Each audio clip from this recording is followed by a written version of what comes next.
Welcome to the Fast Leader Podcast, where we uncover the leadership life hacks that help you to experience breakout performance faster and rocket to success. And now, here's your host, customer and employee engagement expert and certified emotional intelligence practitioner, Jim Rimbach. Need a powerful and entertaining way to ignite your next conference, retreat, or team building session? My keynotes don't include magic, but they do have the power to help your attendees take a leap forward by putting emotional intelligence into their employee engagement, and customer-centric leadership practices. So bring the infotainment creativity of the Fast Leader Show to your next event, and I'll help your attendees get over the hump now. Go to beyondmorale.com/speaking to learn more. All right, Fast Leader Legion, I can't wait to meet with our guest today because for the past several years, she's been learning about other fast leaders and the mentors that guide them. Ann Parker was born and raised in Mechanicsburg, Pennsylvania with an older sister and younger brother with parents that raised them to be of strong faith. Ann was a confident person in her youth with a personal passion for positively leading and influencing others. But she had to remake and rediscover herself in her late 20s after a difficult divorce with her high school sweetheart. The marriage wrecked her. As she was emerging from the black hole of divorce, she learned to become grateful for all the experience had taught her about loving herself and others. Now Ann feels lucky to have married again to the best man she's ever known. Ann's divorce experience taught her how important it is to be true to self. One's leadership brand should be consistent throughout your personal and professional life. Until you know yourself well, your strengths, passions, power, and need for growth, you will not be as effective leading other people to their own places of influence. Ann is currently the senior manager of the Human Capital Community of Practice and the Senior Leaders and Executives Community of Practice at ATD, the Association for Talent Development. At ATD, Ann has had the privilege to talk to numerous training and development practitioners, hearing from a variety of prominent industry thought leaders, and developing a rich understanding of the profession's content. In addition to her full-time work at ATD, she is a freelance blogger for the Huffington Post and a freelance writer-editor for Brighter Strategies. Ann currently lives in Woodbridge, Virginia with her husband, where they're anxiously awaiting the birth of their first child. Ann Parker, are you ready to help us get over the hump? I'm ready. All right. I've given our listeners a little bit about you, but can you tell us what your current passion is so that we can get to know you even better? Yeah, sure. So I'm really lucky to be at ATD, Association for Talent Development, for about 8.5 years now. And I've been challenged and grown here and seen my career track kind of change several times. I started in writing and editing for the membership publication magazine, and now I'm in the Communities of Practice department, which is really just a member-focused department. And so I think right now I'm really focused more on leadership and kind of influence in a greater role in a greater space in the organization. And also for our members, really looking at ATD's members who are talent development professionals. And my specific membership segment is senior leaders and executives in that space, and really serving them well and getting to know who they are and what they want from us as a professional membership association. And currently I'm working on a really cool magazine for this audience. It's called Chief Talent Development Officer. Also, CTDO is the acronym for that. And this is a free quarterly digital magazine, so anyone can subscribe, and the content is very high level. Again, it's focused for talent development executives, and it's also focused on any leader really in the organization. And the content shows how developing people matters. And we talk about topics such as leadership development, change management, employee engagement, and those kinds of things. So I'm really excited and passionate about that currently, and it also gives me the chance to write and edit again for ATD, which is really one of my biggest hobbies and personal passions as well. Now, you had mentioned something. Thanks for sharing that. And there's something that you had mentioned that to me kind of struck a chord, and I want to make sure that all of our listeners kind of really hone in on this particular fact, and that is, you don't have to have the title of talent development in order to be focused on developing talent. Correct. Yeah. ATD really looks at a broad audience when we think about talent development. It's anywhere from someone whose title is a talent development officer to trainer, HR, human capital, organization development, and even a manager. So anyone who is in the role of mentoring, coaching, managing, developing another person. So any leader, really, if you think about it that way. And I mean, the stuff that we offer as an association and the magazine CTDO specifically is for anyone. And I think especially in kind of the workplace today where change is constant, and there's a really interesting generational dynamic going on in the workplace. This stuff is exciting, it's inspiring, and I find it to be pretty cool.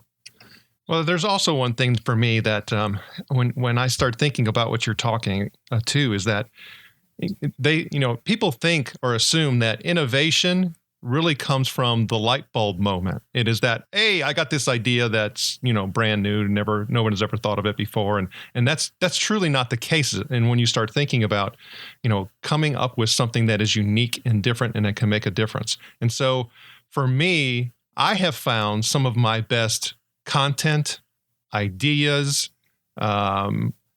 elements that I can now combine with something else to come up with something better. When I looked outside of my own industry, when I looked outside of, what my core skills were, it was that expansion that caused me to actually expand, if that makes sense. Yeah, absolutely. I think, and I've found that in my own, personal work, that when I can't come up with those aha moments on my own. And it's when I surround myself with people who have different strengths, who have different ideas, who see the world differently, when we can kind of all put that together and create some really actionable ideas that are truly innovative. And I think the same goes for, when you look at how you hire people for the workforce, and exactly what you're talking about, Jim. That's a really good point. I kind of had, somewhat of a dispute, I guess you'd say. Let's just put it that way, because it was friendly with somebody who was, talking about a particular job that they were trying to seek, a candidate for. And one of the requirements they had within that particular job was something about having, 10 years of experience in that particular industry. But when I looked at the rest of the role, I'm like, is that really a need? In fact, when you start thinking of having 10 years of experience only in that particular role, how much diversity, how much creativity, how much, opportunity is being brought to your particular organization if you're going to put people in that tiny box? Right. Yeah, I think that's extremely frustrating. And I think, even if you look at job descriptions now, even when personally for me, when you look at education requirements, I think that, I think so many people have skills and ideas and viewpoints to add that are just overlooked because of stringent kind of outdated requirements like that. I completely agree with you. I think people need to look at, really not just the role and kind of who that person was already, maybe that exited the role, but what they want for the organization, what this role could do or this job position could do, and then kind of hire to that.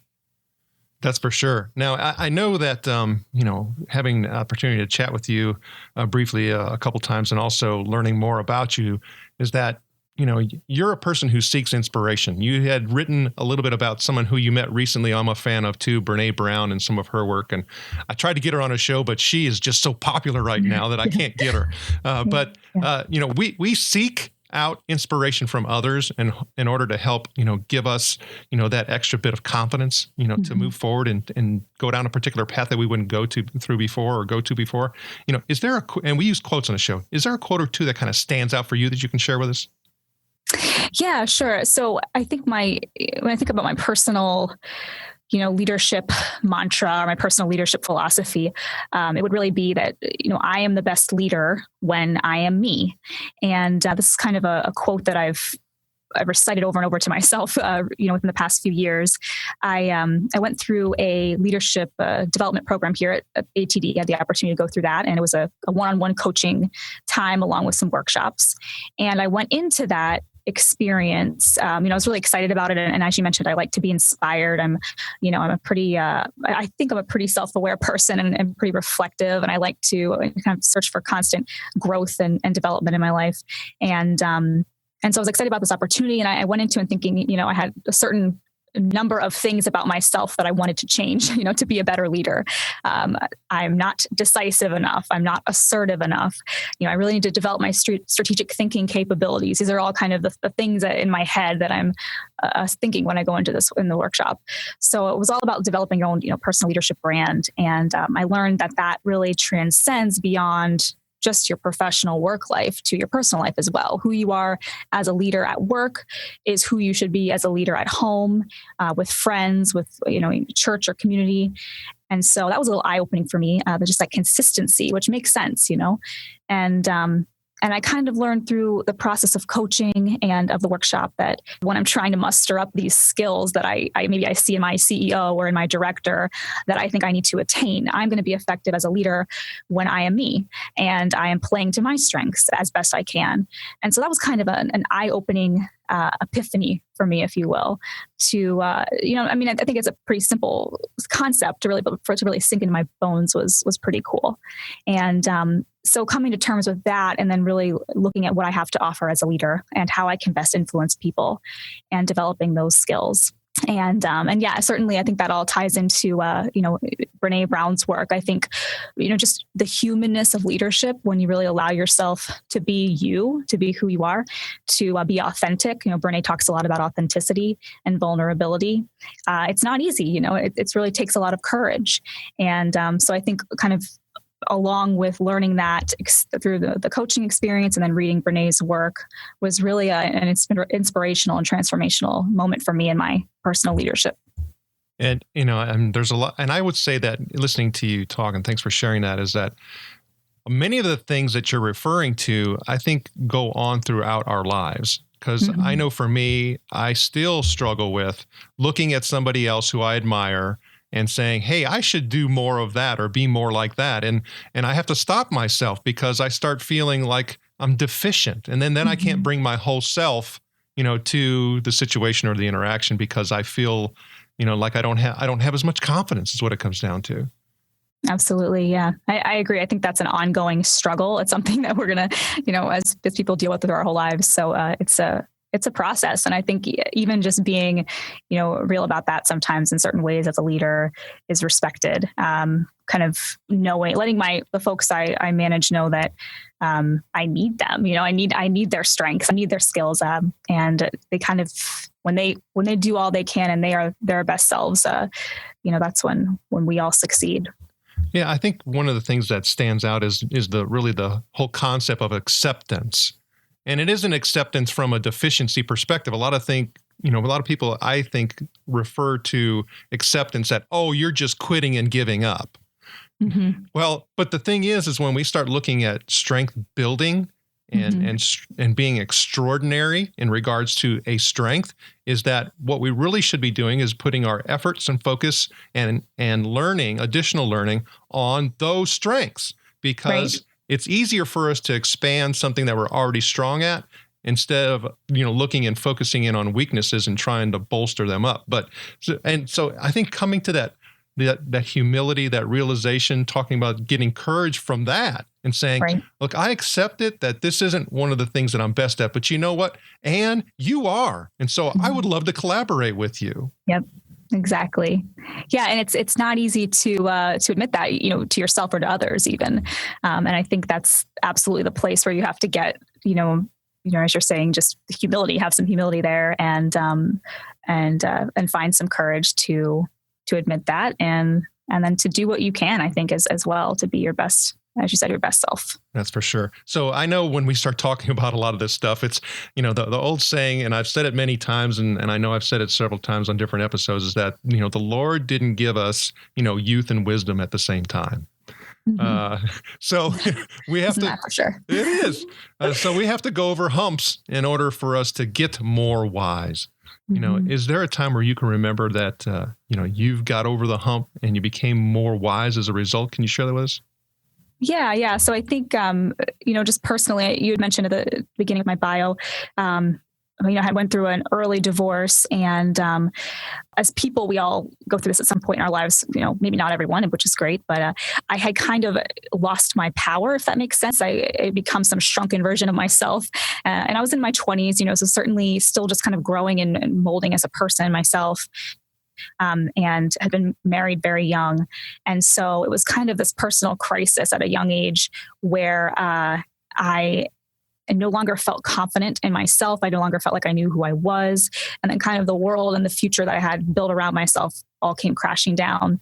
And so it was kind of a place of personal transformation of kind of reaching in and climbing out of that and finding myself again. And I feel really grateful for the chance to do that. I think some people just kind of go through their lives and life happens and you keep moving and you don't even really know who you are when you reach 50 or 60 or even 70. But I had a chance, at that age when I think it really counts to kind of remake myself a little bit. And so, yeah, I think for me, that was, kind of the biggest personal hump in my life so far. And honestly, it took a lot of, therapy and counseling, which I recommend to anyone, and just a lot of honesty with myself, and came through that to really know myself better and love myself better. And I think that's kind of where it all starts. I think even in your personal life and in your leadership roles at work, just knowing who you are and loving yourself first, then you're able to really be an incredible leader to other people and kind of bring out the best in them. And so that's been a pretty transformational experience for me. Thanks for sharing that, Ann. And I know you're on the better side of that, just because we've talked about that earlier with, finding the right person as well as expecting your firstborn. So the Fast Leader Legion wishes you the very best. Thank you. Thank you so much. Yes, I am in a great place. Really, again, feel grateful for that and very excited to meet my child. Thanksgiving Day is when he or she will be here. So now, before we move on, let's get a quick word from our sponsor. An Even Better Place to Work is an easy-to-use solution that gives you a continuous diagnostic on employee engagement along with integrated activities that will improve employee engagement and leadership skills in everyone. Using this award-winning solution is guaranteed to create motivated, productive, and loyal employees who have great work relationships with their colleagues and your customers. To learn more about An Even Better Place to Work, visit beyondmorale.com/better. All right, here we go, Fast Leader listeners. It's time for the Hump Day Hoedown.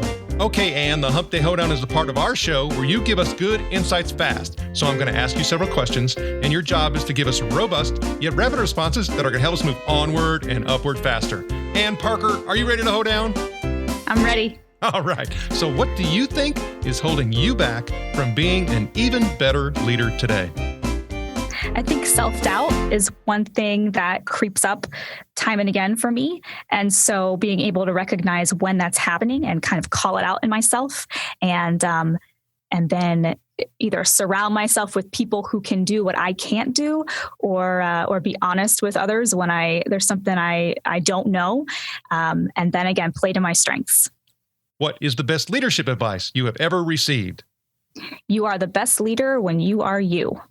What is one of your secrets that you believe contributes to your success? I'm a pretty empathetic person, and so I like to get to know people and see the world from their eyes and their worldview. I think that hatred and greed and intolerance can be avoided when people are able to, as the old cliche says, walk a mile in someone else's shoes. And so I think I really value respect and empathy, and that kind of has helped me to be a pretty effective leader. What do you feel is one of your best tools that helps you lead in business or life? Faith. And I would say faith in myself, faith in about 5 people who I know will love me unconditionally no matter what, and faith in my God. What would be one book, and it could be from any genre, that you'd recommend to our listeners? Brene Brown's Daring Greatly, and her newest as well, Rising Strong. Okay, Fast Leader listeners, you can find links to that and other bonus information from today's show by going to fastleader.net/Ann Parker. Okay, Ann, this is my last Hump Day Hoedown question. Imagine you were given the opportunity to go back to the age of 25, and you've been given the opportunity to take the knowledge and skills that you have now back with you, but you can't take everything back. You can only choose one. So what skill or piece of knowledge would you take back with you, and why? Decisiveness and the ability to understand that not every decision you make has to be perfect, and there is not always a right choice. So you can be faced with choice A or choice B, and both are okay. Just make a decision. Ann, it was an honor to spend time with you today. Can you please share with the Fast Leader Legion how they can connect with you? Yes, you can connect with me via email at aparker@td.org. That's APARKER @td.org. You can also check out my latest publication via ATD at www.atd.org. fast.td.org/CTDO. Ann Parker, thank you for sharing your knowledge and wisdom. The Fast Leader Legion honors you and thanks you for helping us get over the hump. Thank you for joining me on the Fast Leader Show today. For recaps, links from every show, special offers, and access to download and subscribe, if you haven't already, head on over to fastleader.net so we can help you move onward and upward faster.